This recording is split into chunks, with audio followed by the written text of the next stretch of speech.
নমস্কার, প্রত্যেককে জানাই স্বাগত। আলোচনা করছি বক্রী বুধকে নিয়ে। বর্তমানে বুধ অবস্থান করছে সিংহ রাশির ঘরে। আগামী 5ই আগস্ট 2024 বুধ কিন্তু বক্রগতিতে যাবেন। আর বক্রগতির বুধ ভালো না খারাপ, কোন রাশির ক্ষেত্রে ভালো প্রভাব দেবে না খারাপ প্রভাব দেবে, সেটি নিয়েই মূলত আজকে আমরা চর্চা করব। আলোচনার কেন্দ্রবিন্দুতে আজকে 3টি রাশি রয়েছে, অবশ্যই কর্কট, সিংহ এবং কন্যা। এই 3 রাশির জাতক জাতিকাদের ভালো মন্দ ইত্যাদি বিষয় নিয়ে আমরা কিন্তু চর্চা করার চেষ্টা করব। প্রথমেই বলি, বুধের এই যে সঞ্চার সেটি হতে চলেছে 5ই আগস্ট। বুধ হলেন রাজপুত্র। শাস্ত্রে বলে বুধশ্চন্দ্র সুত গেয় বিবুধ বোধনস্তথা কুমারো রাজপুত্রশ্চ তারাপুত্রস্তথৈব চ। অর্থাৎ বুধ হচ্ছে চন্দ্রসুত, মানে চন্দ্রের সন্তান, এবং যিনি জ্ঞানী, প্রচুর নলেজ রাখার ক্ষমতা রাখে, এবং তিনি কিন্তু বিভিন্ন বোধন শক্তির বলা যেতে পারে হর্তা কর্তা বিধাতা। তিনি কুমার, কারণ তিনি লক্ষ্য করা যায় তার কুমারত্বকে বজায় রাখতে পেরেছেন, এবং অবশ্যই তিনি রাজার পুত্র, তারার। এখন প্রশ্ন হলো যে এই বুধ গ্রহের প্রভাবে কিভাবে প্রভাবিত হবে সিংহ, কিভাবে প্রভাবিত হবে কর্কট এবং অবশ্যই কন্যা। প্রথমে কর্কট রাশি নিয়ে আলোচনা করা যায়। এই সঞ্চারের দুটি ভাগ আছে। প্রথম ভাগটি হলো 5ই আগস্ট থেকে 22শে আগস্ট, কারণ এই সময়ে বুধ রেট্রোগ্রেড মোশনে থাকলেও রাশি পরিবর্তন করছে না, সিংহ রাশিতে থাকবে। 22শে আগস্টের পর থেকে 29th of আগস্ট পর্যন্ত কিন্তু বুধ সে রাশি পরিবর্তন করে কর্কটে প্রবেশ করবে। কর্কট রাশির প্রথম অর্ধটা অর্থনৈতিক ক্ষেত্রের জন্য যথেষ্ট পজিটিভ। যাদের অর্থনৈতিক ডিস্টার্ব চলছে, লোন নিতে গিয়ে সমস্যায় পড়েছেন, লোন নিয়ে সমস্যায় পড়েছেন, কোনো না কোনোভাবে অর্থনৈতিক স্টেবিলিটিটা আসছে না, নানা রকমের প্রতিবন্ধকতা বারংবার আপনি ফেস করছেন, তাদের ক্ষেত্রে অর্থনৈতিক ক্ষেত্রের পজিটিভিটির মাত্রা বাড়বে। দ্বিতীয়ত আমি বলে রাখি, যে বা যারা কোনো একটা ধার দিয়েছিলেন টাকা, সেই ধার দেওয়া অর্থ আপনি ফেরত পাচ্ছেন না। ধরুন আপনার কোনো পরিচিতকে বা আপনার বন্ধুকে দিয়েছিলেন, কিন্তু সেই টাকা বর্তমানে আপনি ফেরত পাচ্ছেন না।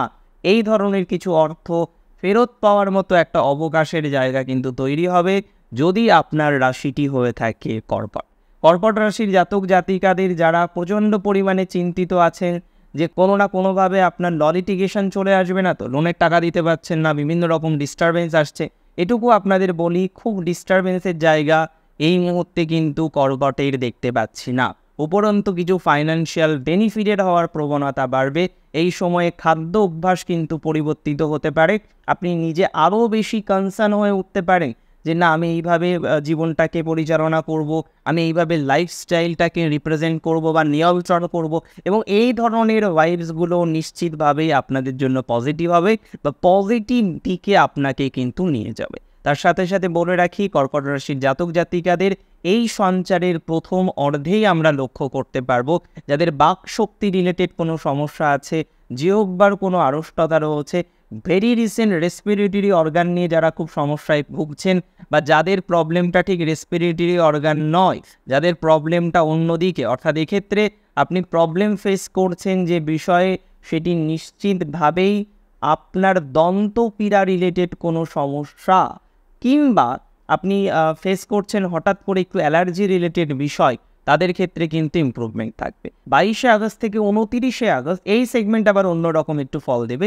এই সময়ে আমরা লক্ষ্য করতে পারবো যে কর্কট রাশির জাতক জাতিকাদের ক্ষেত্রে তাদের স্বাস্থ্য উন্নতির সম্ভাবনা রয়েছে, তবে কিছু মেডিকেল ট্রিটমেন্টের জায়গা আসবে, কিছু টেস্ট করতে হতে পারে, কিছু ল্যাব টেস্ট করতে হতে পারে, সামান্য কিছু কিন্তু খরচও হতে পারে, মেডিকেল এক্সপেন্স সামান্য কিছু বৃদ্ধির সংযোগ এই সময় যদিও দেখছি।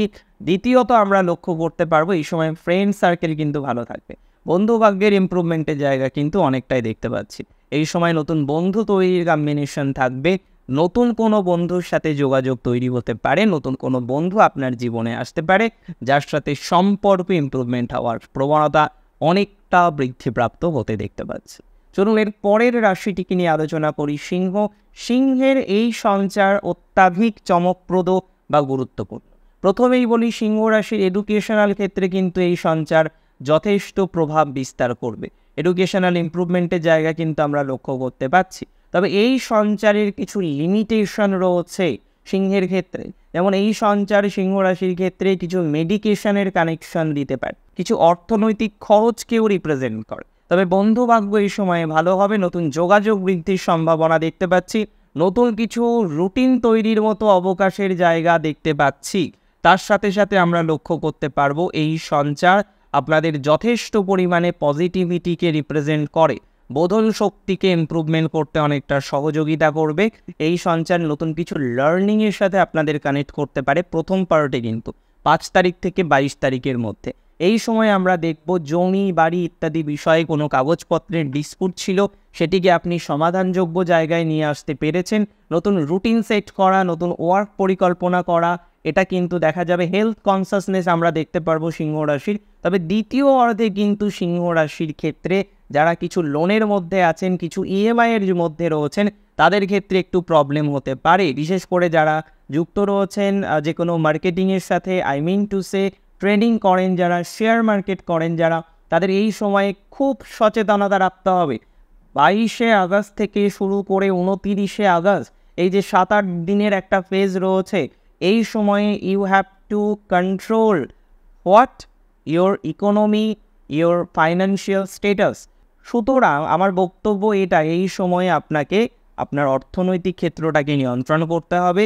এই সময়ে যে কোনো লেনদেনটাকে কন্ট্রোল করতে হবে। আবেগবশত কোনো লেনদেন এই সময়ে করা যাবে না। যে কোনো ইনভেস্টমেন্টের ক্ষেত্রে আপনাকে যথেষ্ট পরিমাণে সচেতনতা রাখতে হবে। চলুন ফার্দার আমরা আলোচনা করি। এবার আমাদের আলোচনার বিষয়বস্তু হলো কন্যা রাশি। কন্যা রাশির ক্ষেত্রে এই সঞ্চারের প্রথম অর্ধটা কিন্তু একটু ডিস্টার্ব যেতে পারে। বিশেষ করে এই সময়ে আপনার কিছু অর্থনৈতিক লসের সম্ভাবনা রয়েছে। এই সময়ে যে কোনো ইনভেস্টমেন্ট থেকে সচেতনতা রাখতে হবে আপনাকে। যে কোনো ধরনের ইনভেস্টমেন্ট, সেটা শেয়ারে হোক, সেটা নর্মাল আপনার ব্যবসায়িক জীবনে হোক, সেটি যে কোনো ধরনের আপনার অন্যান্য ইনভেস্টমেন্ট হোক, সচেতনতা রাখতে হবে। ফ্রেন্ড যে রিলেশনশিপটা সেটা মধ্যম প্রকৃতির থাকছে। বন্ধুভাগ্য ইমপ্রুভ করবে 2024 আগস্ট মাসের 22 তারিখের পর। সেই সময় নতুন কোনো বন্ধু তৈরি হওয়া, পুরানো বন্ধু যে চলে গিয়েছিল তার সাথে আবার কোলাপ হওয়া, আবার একটা ভালো রিলেশনশিপ তৈরি হওয়ার মতো অবকাশ, এটা কিন্তু কন্যার ক্ষেত্রে আসবে। আমরা দেখতে পারবো দ্বিতীয় অর্ধে কন্যা রাশির জাতক জাতিকাদের আইদার কোনো ফ্রেন্ডের সাথে পুনরায় রিলেশনশিপ ভালো হবে, আইদার এক্সের সাথে রিলেশনশিপ ভালো হবে। যে কোনো রিলেশনশিপ রিলেটেড বিষয়ে পজিটিভিটির মাত্রা বাড়বে। যারা লয়ার রয়েছেন, যারা ল রিলেটেড প্রফেশনে রয়েছেন, তাদের পজিটিভিটির মাত্রা বাড়তে চলেছে। যারা ডক্টর রয়েছেন তাদের ক্ষেত্রে ইমপ্রুভমেন্ট থাকবে। এই সময়ে কন্যা রাশির আমরা দেখব নতুন একটা আনন্দঘন মুহূর্ত, বা কোথাও যেন গিয়ে একটা প্লেজার প্রাপ্তির সংযোগ রয়েছে, মেন্টালি পিচ প্রাপ্তির সংযোগ রয়েছে।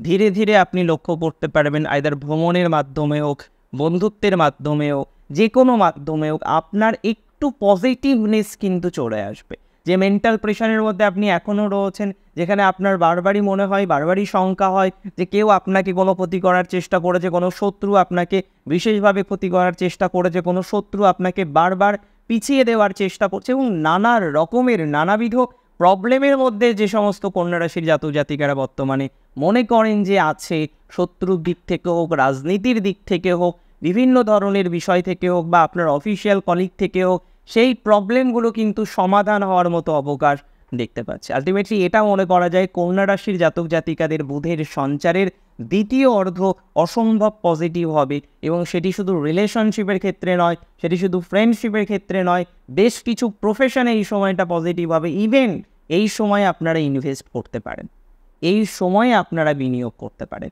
এই সময়ে বিনিয়োগ, শেয়ার মার্কেট, ট্রেডিং, এগুলো কিন্তু পজিটিভ দিকে যাবে। যারা ডিজিটাল প্রিন্টিংয়ে রয়েছেন তাদের ক্ষেত্রে এই সময়কালটা পজিটিভ যাবে। যে কোনো ধরনের এডুকেশন রিলেটেড বিষয়ে যারা যুক্ত রয়েছেন তাদের পজিটিভনেস বাড়বে। যারা ল লিটিগেশনে ফেসে আছেন, যন্ত্রণায় আছেন, জ্বালায় আছেন, কিভাবে বেরোবেন ল লিটিগেশন থেকে কোনো আইডিয়া নেই, বুঝতে পারছেন না, তাদের ক্ষেত্রেও কিন্তু এই সঞ্চার আলটিমেটলি আশা অনুরূপ হতে চলেছে, বা এক কথাই বলবো আশা অনুরূপ হবে। তার মানে বুঝতেই পাচ্ছেন বুধের সঞ্চার অ্যাটলিস্ট কন্যার জন্যও নেগেটিভ নয়, বা বাকি যে রাশিগুলো নিয়ে আমরা আলোচনা করলাম খুব নেগেটিভ নয়। দুটো অর্ধে ফল দেবে।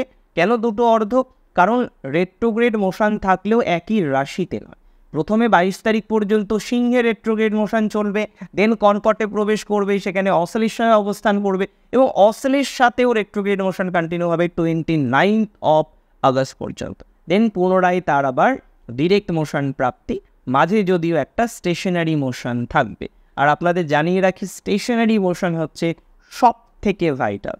আপনার বার্থ চার্টে যদি কোনো প্ল্যানেট স্টেশনারি মোশনে থাকে তাহলে জানবেন আইদার আপনি অত্যাধিক বেশি লাকি অথবা কোনো একটা ডিস্টারবেন্সের জায়গা আছে। অনেক ভালো থাকুন আপনারা প্রত্যেকে, অনেক বেশি সুস্থ থাকুন। অবশ্যই বুধের সঞ্চার আপনাদের শুভ প্রভাব নিয়ে আসুক জীবনে, সেই কামনা রেখে আজকের অনুষ্ঠান এখানেই শেষ করছি। জয় শ্রী গণেশ।